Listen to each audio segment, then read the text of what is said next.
Ravish Kumar of India will now deliver his response.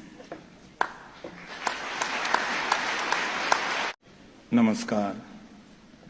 Vice President of the Philippines, Maria Leonor Robredo.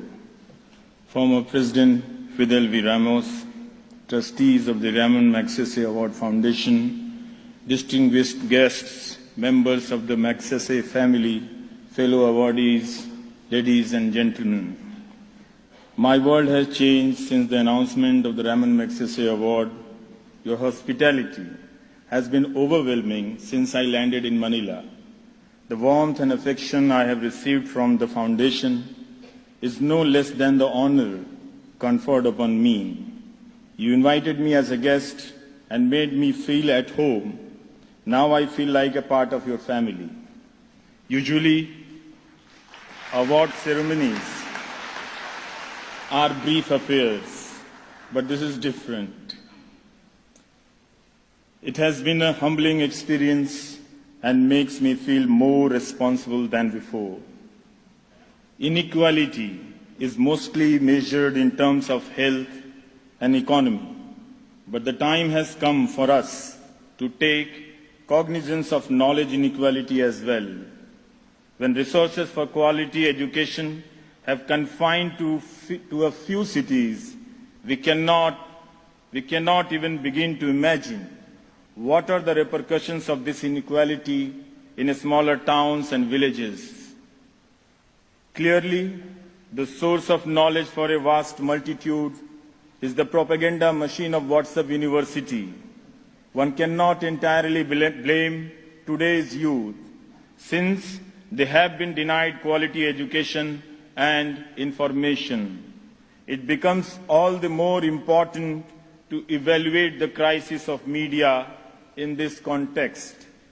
If media too begins to function like the WhatsApp University with fake news and fake knowledge, what then would be the consequences for society?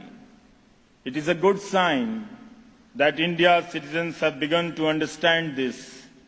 That is why the congratulatory messages that I am receiving are also replete with worries on how the media has turned rogue in India.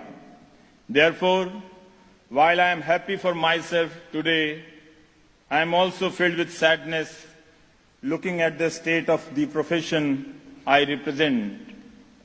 Indian media is in a state of crisis, and this crisis is not accidental or random, but systemic and structural. Being a journalist has become a solitary endeavor, as uncompromising journalists find themselves being forced out of their jobs by news organizations, and those corporate owners are never questioned. Nevertheless, it is heartening to see that there are still some who continue to put their lives and careers at risk to practice honest and meaningful journalism. Some women journalists are speaking out and managing to survive on freelance earning. With the internet still shut down in Kashmir, most major news channels went along with government's stand.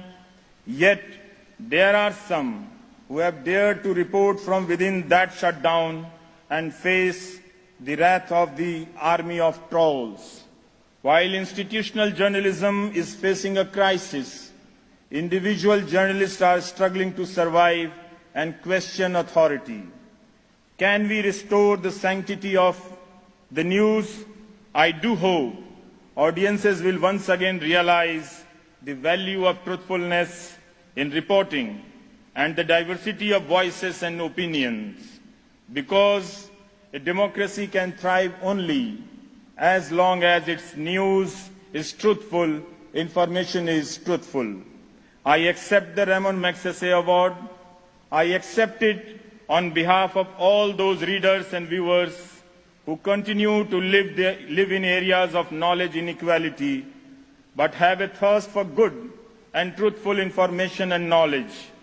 Many young journalists realize this challenge. I am confident that in times to come, they will be able to restore the meaning of true journalism.